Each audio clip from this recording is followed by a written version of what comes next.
بسم الله الرحمن الرحيم. عن أبي هريرة رضي الله عنه عن النبي صلى الله عليه وسلم قال: سبعة يظلهم الله في ظله يوم لا ظل إلا ظله: إمام عادل،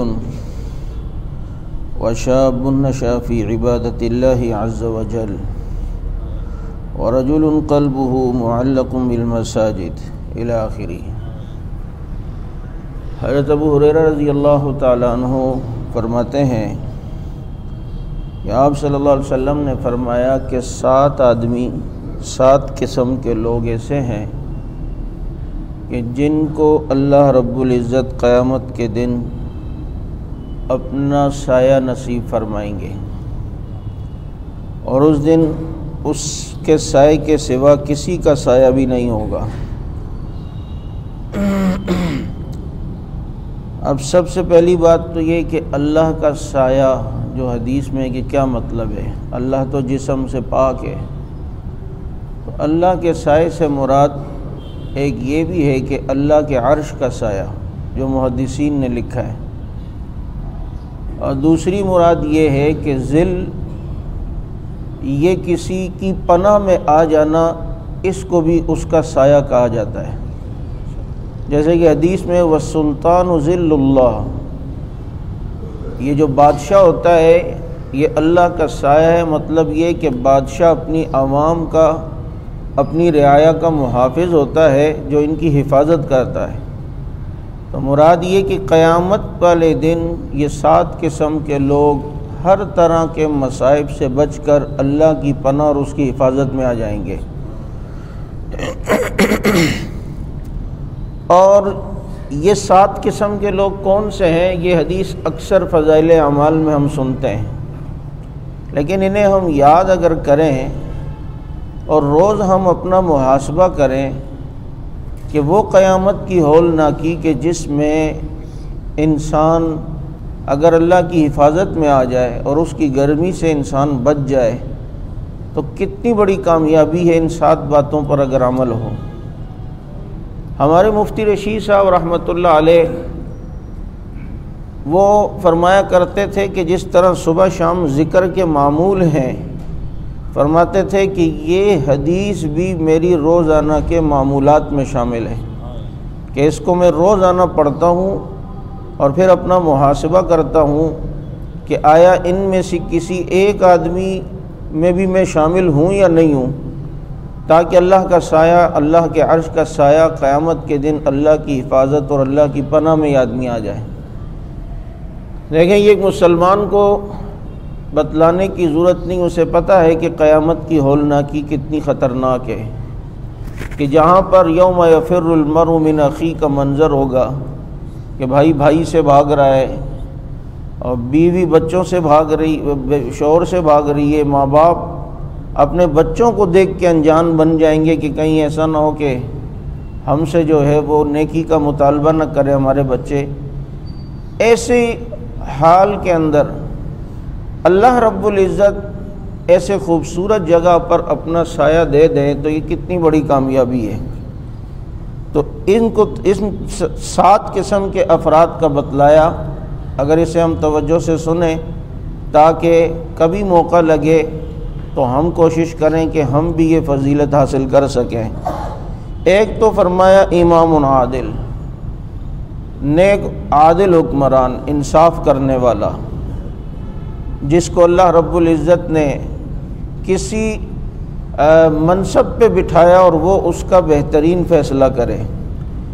ایک تو حکمران ہے ملک کا،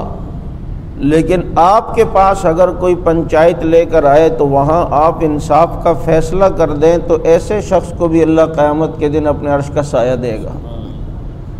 خاندان کا مسئلہ ہے، دونوں کی بات سنی اور انصاف سے فیصلہ کیا۔ ہمارے معاشرے میں اس چیز کی بہت کمی ہے، جو کوئی تعلق دار ہوتا ہے یا جس نے تھوڑی مٹھی گرم کر دی یا تھوڑا بہت کوئی ہدیہ شدیہ پہلے دے دیا تو پھر ہمارے فیصلہ کرتے ہوئے ساری توجہ اور ساری جو ہے ہمدردی اس کے ساتھ ہوتی ہے، جبکہ فیصلہ کرتے ہوئے ایک انسان کو چاہیے کہ وہ یہ دیکھے کہ اس میں انصاف کے تقاضے کیا ہیں، تو یہ امام عادل یہ عرش کے سائے کے نیچے ہوگا۔ اور دوسرا وشاب نشا فی عبادت اللہ عز وجل، وہ جوان کہ جو جوانی میں اللہ کی عبادت کرتا ہے۔ جوانی یہ اللہ تعالیٰ کی نعمت ہے، اور یہ ایک ہی دفعہ ملتی ہے اور اس کے بعد نہیں ملتی، تو بھائی جوانی تو ویسے بھی گزر جائے گی، اللہ کی عبادت میں گزارنے سے یہ ہوگا کہ اس کے کئی فائدے ہیں۔ ایک فائدہ تو یہ کہ جو شخص جوانی میں گناہوں سے بچے گا، اللہ رب العزت اسے بڑھاپے میں بھی صحت یابی دیں گے۔ ہمارے کتنے علماء ہیں 90 سال کے 100 سال کے ہوئے، یقین کریں ان کے حافظے اسی طرح مضبوط۔ ہمارے مولانا سلیم اللہ خان صاحب رحمۃ اللہ علیہ کو دیکھیں، آخر وقت تک بھی دماغ حاضر۔ آج ہمارے دیکھیں مفتی تقی صاحب کتنے جو ہے وہ 93 سالی کی عمر میں داخل ہو چکے ہیں، لیکن حافظہ مضبوط، اور جناب وہ ساری ایکٹیویٹیز اور وہ نشاط، وہ ساری چیزیں ہیں۔ مولانا سرفراز خان صفدر صاحب رحمۃ اللہ علیہ جوانی اللہ کی عبادت میں گزاری، ایسی عبادت میں گزاری کہ کل میں پڑھ رہا تھا حضرت کی سوانے میں، طلباء کو ترغیب دے رہے تھے، کسی نے کہا کہ جی یہ نماز میں جماعت میں سستی کرتے ہیں، تو میں تحدیث بن نعمت کے طور پر کہتا ہوں کہ 52 سال سے میری کبھی تکبیر اولیٰ فوت نہیں ہوئی ہے۔ 52 سال سے جس کی تکبیر اولیٰ فوت نہ ہوئی ہو، تو پھر اس کی قبر سے خوشبو نہ آئے تو کس کی قبر سے آئے؟ اور پھر گکھڑ منڈی کے قبرستان میں جب حضرت کو دفنایا گیا تو پورا قبرستان مہک گیا۔ نیک لوگوں کی قبر میں جانے کے بعد یہ علماء کا جو طبقہ ہے نا، یہ ہمارا ہمدرد ہے اگر ہم سمجھے تو۔ دیکھیں ہم کہتے ہیں یار یہ خود عمل نہیں کرتے، ہمیں کہتے ہیں بابا وہ نہیں کرتے، آپ کو تو کروا دیا نا۔ ایک عالم کہہ رہے تھے کہ قیامت میں ایک عالم جہنم میں جا رہا ہوگا، تو اس کو دیکھ کے ایک آدمی کہے گا یار آپ کے بیانات کی وجہ سے ہی تو میں نیک بنا اور جنت میں جا رہا ہوں، کہا تجھے کہتا تھا خود عمل نہیں کرتا تھا۔ اس بات کو بیان کرنے کے بعد وہ کہنے ان علماء کی قدر کرو جو اپنی تو جہنم کی طرف جا رہے ہیں، قربانی دے رہے ہیں جنت کی، لیکن تمہیں تو کم از کم جنت میں پھینک رہے ہیں نا۔ تو بہرحال یہ جوانی جس نے عبادت میں گزار لی، اللہ رب العزت اسے بڑھاپے کے اندر بھی جو ہے صحت سے نوازیں گے۔ ہمارے حضرت مدنی رحمۃ اللہ علیہ کے 70-72 سال کی عمر میں بیٹا ہوا، جب کلاس میں آئے تو طلباء مسکرا رہے تھے، تو حضرت نے فرمایا میں نے گناہوں کو، اب جوانی کو گناہوں سے بچا کے رکھا ہے، تو اللہ تعالیٰ نے اس بڑھاپے میں بھی میری طاقت کی حفاظت فرمائی ہوئی ہے، یعنی کہ جوانی۔ تو اب اس کے ایک فائدہ تو یہ صحت کے لحاظ سے، دوسرا فائدہ یہ ہے کہ دوسری حدیث میں آتا ہے کہ جو شخص جوانی میں عبادت کرتا ہے نا، اب اگر وہ کسی مرض بیماری کی وجہ سے یا بڑھاپے کی وجہ سے اس کی عبادت میں کمی آ جائے،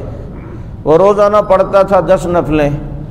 لیکن اب ایسا مرض لگ گیا کہ اب نہیں پڑھ سکتا، یا بڑھاپے کی وجہ سے اب 2 پڑھ سکتا ہے، زیادہ نہیں پڑھ سکتا،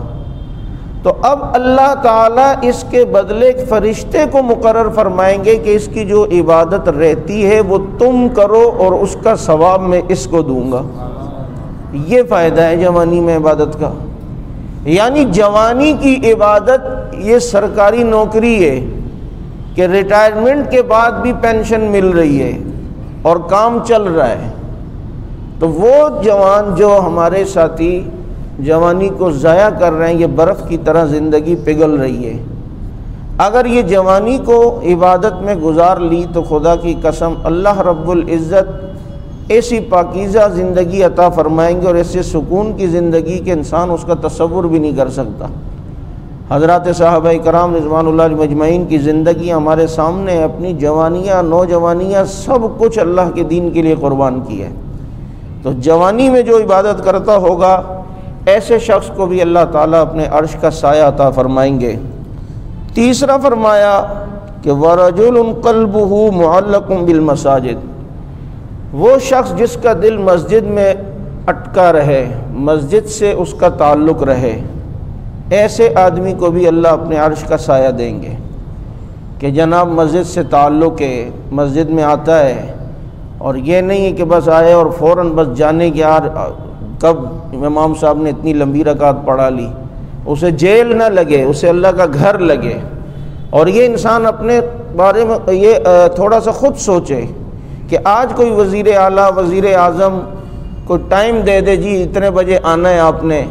تو ہم کتنا خوش ہوتے ہیں یار وزیر اعظم نے ہمیں ٹائم دیا ہے، کتنی خوش نصیبی ہے کہ اللہ ہمیں 5 وقت اپنے دربار میں بلا رہا ہے اور اپنے گھر پہ بلا رہا ہے۔ مسلمان کا مسجد سے بڑا تعلق ہے، اسی لیے آپ صلی اللہ علیہ وسلم نے صحابہ کرام کو بھی اس کی ترغیب دی۔ یہی وجہ ہے کہ جب تیز ہوائیں چلتی تھی تو آپ صلی اللہ علیہ وسلم کہاں جاتے تھے؟ بازار میں یا پارک میں یا مسجد میں؟ مسجد میں جاتے۔ تیز ہوائیں چلتی، طوفان آتا یا چاند سورج گرہن ہوتا، فوراً مسجد کی طرف رخ، کیونکہ مسلمان کا مسجد سے تعلق ہے، اور روئے زمین پر ساری ٹکڑوں سے زیادہ اللہ کو یہ مساجد کا ٹکڑا اچھا لگتا ہے، اور یہ اللہ کو پسند ہے۔ اور وہی ہمارے ملک میں آج ہو رہا ہے، اسلام کے نام پر مساجد کو گرانے کی آرڈر پاس ہو رہے ہیں۔ جناب یہ ہو جائے مدینہ مسجد پارک میں بنی ہوئی ہے، تو پارک ہے تو یہ سرکاری زمین ہے، تو بھائی تو پھر یہ تو پورے ملک کی مسجدیں سرکاری زمین پہ ہی ہیں۔ ہمارے ملک کا المیہ یہ ہے کہ اس وقت انسان کس پہ بھروسہ کرے۔ آج اگر ایک حکومت ہے، اس سے کسی نے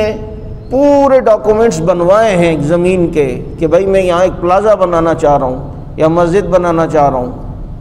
اب اس کے بعد وہ لیز بھی کروا دے، سب کچھ کروا دے، اگلی حکومت آ کے کہ جی میں نے اس کے آرڈر کو کینسل کر دیا ہے، تو بتائیں نا پھر آدمی کس پر اعتماد کر کے بیٹھے۔ یہی ہوا ہے ادھر کہ جناب ایک پچھلی حکومتوں میں یہ سارے سرکاری معاملات یہ طے ہوئے مدینہ مسجد کے معاملے میں، لیکن اس کے بعد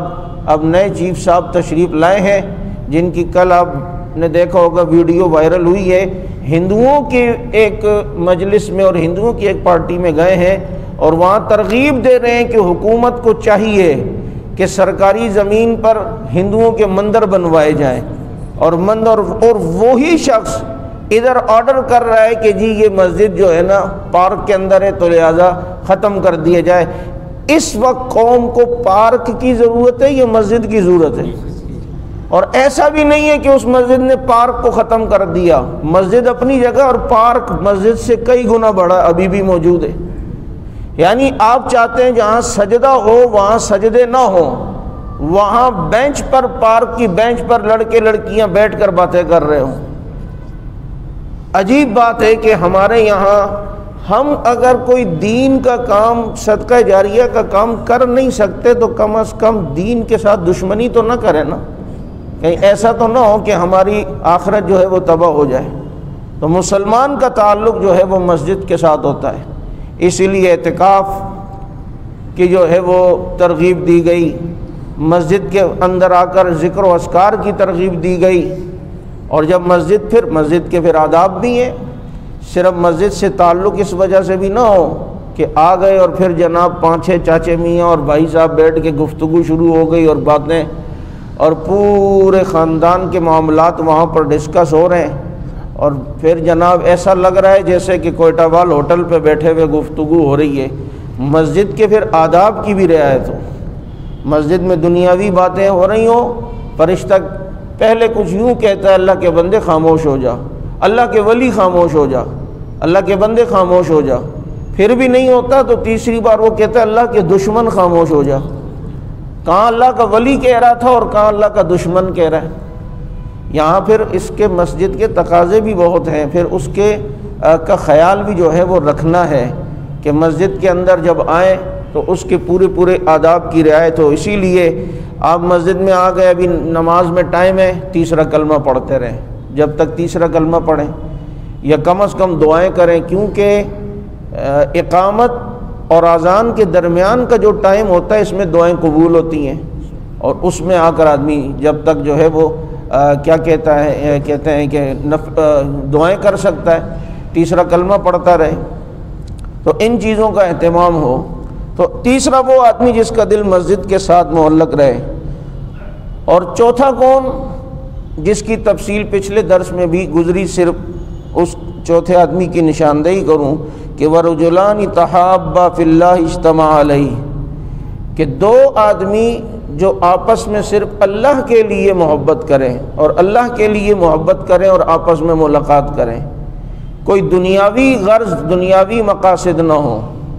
تو چنانچہ یہ دو آدمی بھی قیامت کے دن عرش کے سائے کے نیچے ہوں گے۔ یعنی کسی سے محبت ہو تو صرف اللہ کے لیے، دین کی نسبت سے، اور اس کی مکمل تفصیل میں محبت کے متعلق کیا اصل محبت ہے، کیا نقل محبت ہے، کیا جناب جائز ہے، کیا ناجائز ہے، یہ تفصیل پچھلے درس کے اندر جو ہے وہ گزر چکی ہے۔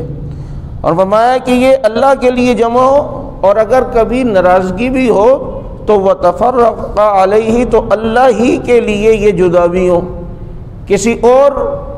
دنیاوی کے اس کے لیے نہیں۔ میں گیا تھا تکیہ میرے پیچھے نہیں رکھا یار، جاؤ میں بات ہی نہیں کرتا، یہ تو پھر اپنے لیے ہوا۔ آپ کا وہ دوست جو شراب پی رہا ہے یا جو گناہوں میں پڑ گیا یا اس نے کوئی اور کبیرہ گناہ کیا، کیا اس وجہ سے ہم نے اس سے تعلق ختم کیا؟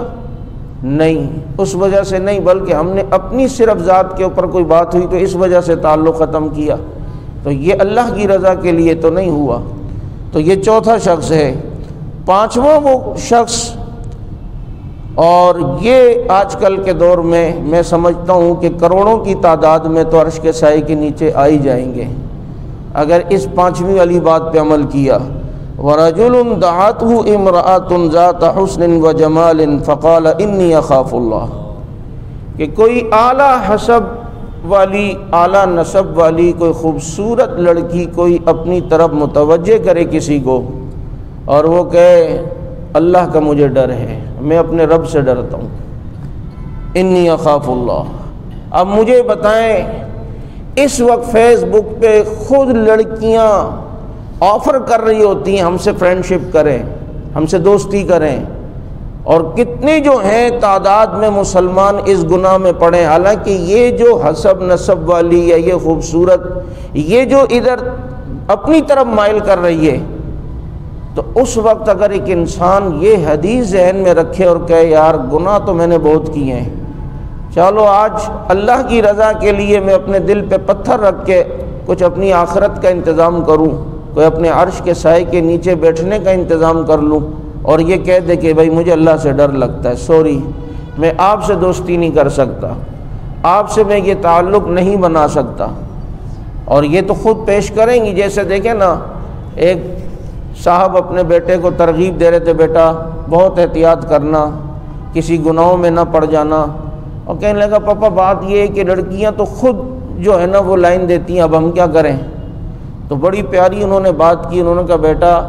زلیخا تو بہت ملیں گی، تم یوسف بن جانا، زلیخا تو بہت ملیں گی، تم یوسف بن جانا، اور کامیاب یوسف ہی ہوا ہے، اور عزتیں یوسف ہی کو ملی ہیں۔ اس لیے کوئی متوجہ کر، اور پھر یہ بات یاد رکھیں، دیکھو لا الہ الا اللہ محمد رسول اللہ پڑھنے کے بعد ہمارا ایمان ہے کہ تقدیر ہے، ہماری قسمت میں جس سے شادی ہونا نکاح ہونا ہوگا وہ ہوگا، لیکن اگر ہماری قسمت میں کسی کے ساتھ نہیں ہے، ساری زندگی لیلا کے در کے چکر لگاتا رہے، نئی قسمت میں تو نہیں ملے گی۔ اسی لیے اللہ تعالیٰ سے جو ہم دعائیں کرتے ہیں ان میں یہ دعا بھی کیا کریں کہ اللہ بے مقصد زندگی سے ہماری حفاظت فرما، اور جو چیز ہماری قسمت میں نہیں ہے اس کے پیچھے لگ کر ہمیں اپنی زندگی ضائع ہونے سے محفوظ فرما دے، جو چیز ہماری قسمت میں ہی نہیں ہے۔ اور یہ دعا اتنی جامع ہے، صرف اس معاملے میں نہیں، بلکہ بعض دفعہ ایک انسان کوئی کاروبار شروع کرنا چاہتا ہے کہ میں اس سے ذرا اپنے آپ کو بنا لوں گا، لیکن نہیں بنا پاتا۔ اگر یہ دعا قبول ہو گئی تو اللہ تعالیٰ اس کا رخ کسی اور طرف اس کا پھیر دیں گے، اس کے دل کی توجہ کہیں اور ہو جائے گی۔ اس چیز کی طرف جو ہے ہمارے، اچھا پھر یہاں پر جو ہے کیا کہتے ہیں، یہ پہلے تو میں نے کہا جوانی میں اللہ کی عبادت کرے، لیکن یہ والا معاملہ تو بڑی عمر کا آدمی بھی کر سکتا ہے۔ آج کل تو بڑی عمر والے بھی ہیں، وہ بھی ماشاءاللہ فیس بک کے اندر خوب جو ہیں وہ دوستیاں لگانے کے چکر میں ہیں۔ تو اس لیے یاد رکھیں، یہ پاکستان میں ایک ماحول پوری دنیا میں بنا ہے کہ اپنی طرف غیر محرموں کا خود متوجہ کرنا۔ جب یہ حدیث پہلے زمانے میں لوگ سنتے تھے تو حیران ہوتے ہوں گے، یار ایسا بھی ہوتا ہوگا کہ لڑکیاں خود اپنی طرف متوجہ کریں؟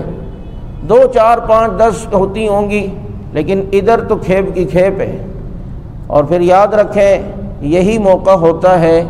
کہ ایک انسان جب کہ گناہ کا تقاضا دل کے اندر ہو اور اس وقت اپنے دل کو سمجھائے اور اللہ کی مان کے چلے، اس وقت انسان جو دعا مانگے گا اللہ اس کی دعا کو قبول فرمائیں گے۔ تو دیکھیں جو قسمت میں ہے وہ تو ہے۔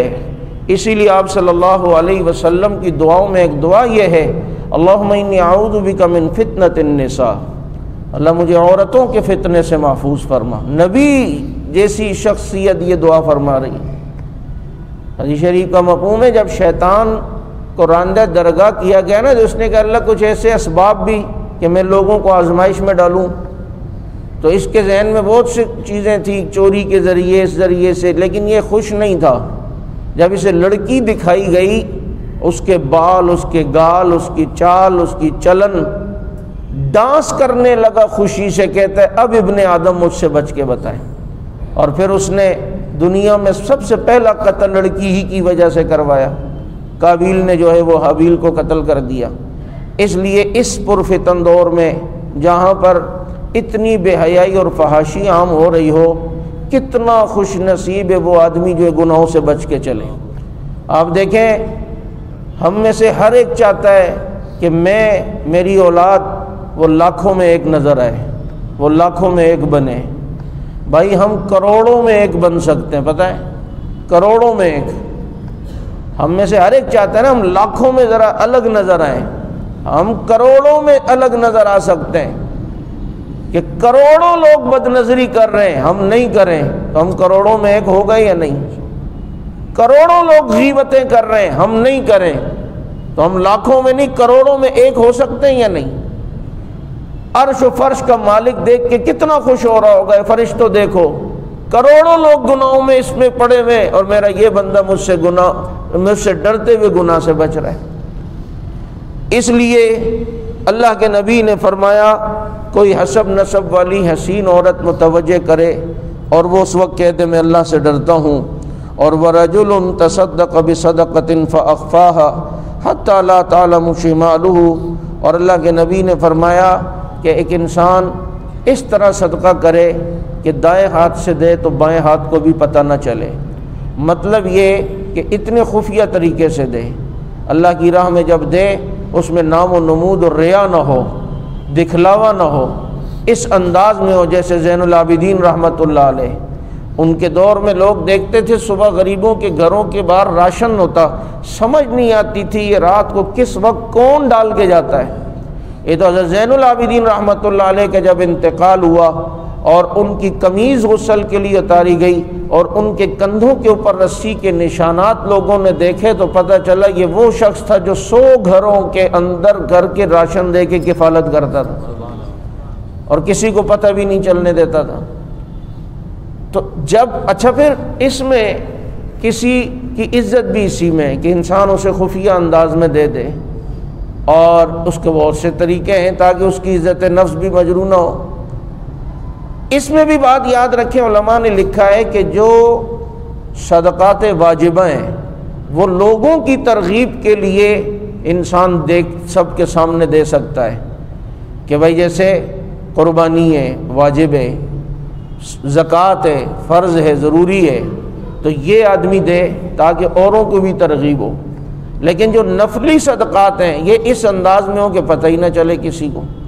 اور پھر اس میں مزہ بھی ہے، ہم نے وہ مزے لیے نہیں ہیں ابھی تک۔ اس میں مزہ بھی ہے کہ اتنی خاموشی سے کسی کے ساتھ تعاون کیا کہ اگلے کو پتہ ہی نہیں چلا کہ میرے ساتھ کیا کس نے تعاون کیا ہے۔ تو اس لیے جو ہے ایک آدمی اس انداز میں صدقہ کرے کہ کسی کو پتہ تک نہ چلے، یہ آدمی بھی قیامت کے دن عرش کے نیچے ہوگا۔ اور ساتواں کون سا شخص؟ یہ بھی ہم میں سے ہر ایک کر سکتا ہے۔ دیکھیں امام عادل، پتہ نہیں ہم بادشاہ بنے نہ بنے،